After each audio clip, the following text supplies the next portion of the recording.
हरे कृष्णा, राधे राधे। तो भक्तों, आज इस वीडियो में हम जानेंगे कि 2023 में लड्डू मार होली कब मनाई जाएगी। आप सभी जानते हैं कि ब्रज में बरसाने में लड्डू मार होली बहुत ही प्रसिद्ध है, लेकिन हम अगर किसी भी कारण से बरसाना नहीं जा पा रहे हैं तो हम अपने लड्डू गोपाल जी के साथ घर पर ही लड्डू मार होली कैसे मनाएं। ठीक है, तो सबसे पहले यहाँ पर कर लीजिए आप आज के श्रृंगार दर्शन। तो यहाँ पर बैठे हैं हमारे छोटे लड्डू गोपाल। आज इन्होंने पहनी है पिंक कलर की ड्रेस और इन्होंने बांधी है पगड़ी, मोर पंख लगाया है और देखिए श्रृंगार करके आराम से बैठे हैं। यहाँ बैठी हैं हमारी प्यारी श्यामा, हमारी लाडली जी, क्योंकि इन्हीं के बरसाने की होली है। तो देखिए इनका कितना सुंदर सा श्रृंगार किया है और कितनी प्यारी लग रही हैं। तो और यहाँ पर बैठे हैं हमारे माधव जी, इन्होंने भी आज जो है पिंक कलर की ही पोशाक धारण की है और मोर पंख लगाया है। तो अब मैं आपको बता दूं कि 27 फरवरी दिन सोमवार के दिन लड्डू मार होली खेली जाएगी। तो यहाँ पर कर लीजिए सबसे पहले तुलसी महारानी के दर्शन। और ये एक प्यारी सी छोटी सी मटकी है, इस पर मैंने वाइट कलर का पेंट कर दिया है और इसमें रख दी है मैंने तुलसी जी और साथ में मैंने अष्ट सखियाँ रखी हैं।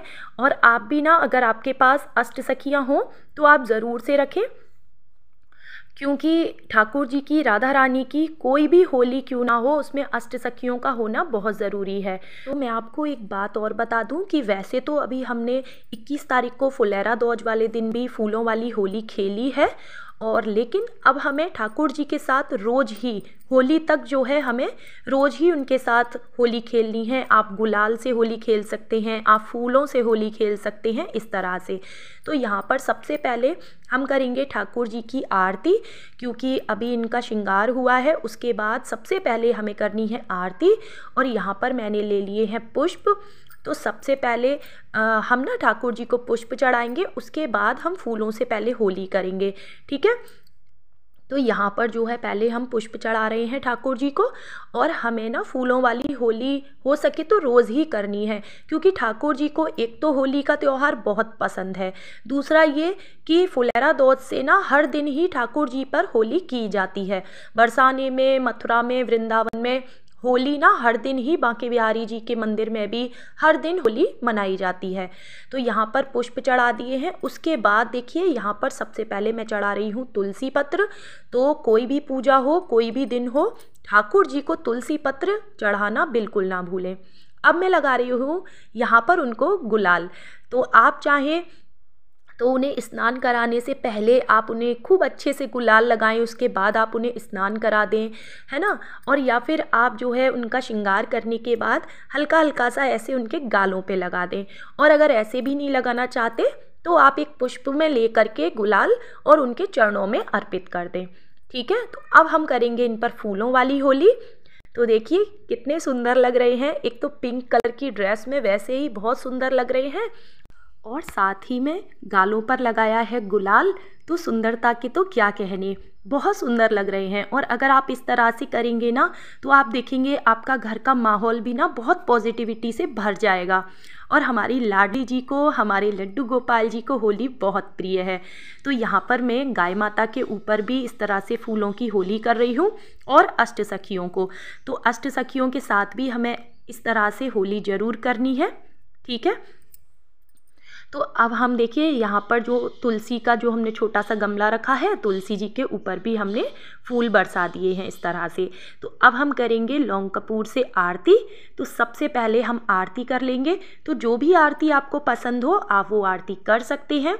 तो देखिए कई भक्त कहते हैं कि क्या ठाकुर जी की रोज़ आरती करनी चाहिए। तो जी हाँ, बिल्कुल, ठाकुर जी की श्रृंगार आरती बेहद ज़रूरी होती है।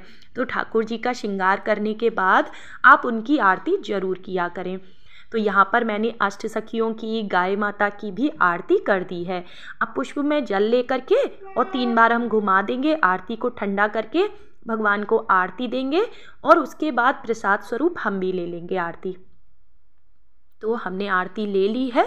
अब हम उनके लिए एक गिलास में जल रखेंगे तुलसी पत्र डाल के, और कोई भी उन्हें हम पहले भोग लगाएंगे किसी भी चीज़ का, जो भी आपके पास हो। यहाँ पर मैं मिश्री और बादाम का भोग लगा रही हूँ। आपके पास जो भी चीज़ हो, घर में मिठाई हो और कोई भी फल हो, आप उनका भोग लगाएं। तो पहले भोग लगाने के बाद अब हम इनको आग्रह करेंगे कि ठाकुर जी अब आप लड्डू होली खेलें। तो देखिए यहाँ पर श्रृंगार हो चुका है, आरती हो चुकी है और फूलों वाली होली भी हो चुकी है। तो देखिए सब कुछ कितना सुंदर लग रहा है। तो चलिए अब हमने यहाँ पर लिए हैं लड्डू। तो आप चाहें इस तरह से एक प्लेट में आप लड्डू ठाकुर जी के सामने रख सकते हैं और आप चाहें तो ठाकुर जी के पास में बिखेर सकते हैं। अगर सूखे सूखे से हो ना थोड़े लड्डू तो आप उनके आसपास बिखेर दें लड्डुओं को, लेकिन ये क्योंकि ताजी बने हुए लड्डू हैं तो ठाकुर जी की ड्रेस पे चिपक जाएंगे, इसलिए मैंने उनके पास बिखेरे नहीं है। और ये छोटी छोटी सी कटोरियाँ हैं, मैंने इनमें लड्डू रख के और इस तरह से उनके पास रख दिए हैं। तो देखिए अब होता क्या है कि ठाकुर जी राधा रानी की तरफ लड्डू फेंकेंगे और राधा रानी ठाकुर जी की तरफ लड्डू फेंकेंगी। तो बरसाने में ऐसे ही होली होती है कि लाडली जी को सारी चीज़ें अर्पित करने के बाद ना वहाँ पर जो भी पंडित वगैरह होते हैं ना, वो सब प्रसाद फिर लोगों में वितरण किया जाता है और सब लोग उन लड्डुओं को कैच करते हैं और बहुत ही अच्छा माना जाता है। तो हम भी अपने घर में इस तरह से जो है खूब सारे लड्डू हम इस तरह से अपने अड़ोसी पड़ोसी में भी प्रसाद बांट सकते हैं, अपने घर के सभी मेंबर्स को प्रसाद बांटें। तो लाडली लड्डू जी को हमें घर पर ही इस तरह से लड्डू होली ज़रूर खिलानी है।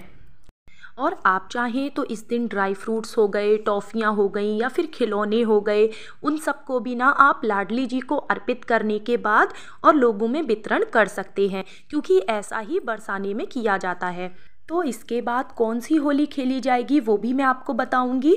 तो अगर आपने अभी तक मेरा चैनल सब्सक्राइब नहीं किया है तो ज़रूर से कर लें और वीडियो पसंद आया हो तो लाइक शेयर ज़रूर करें। मिलती हूँ नेक्स्ट वीडियो में।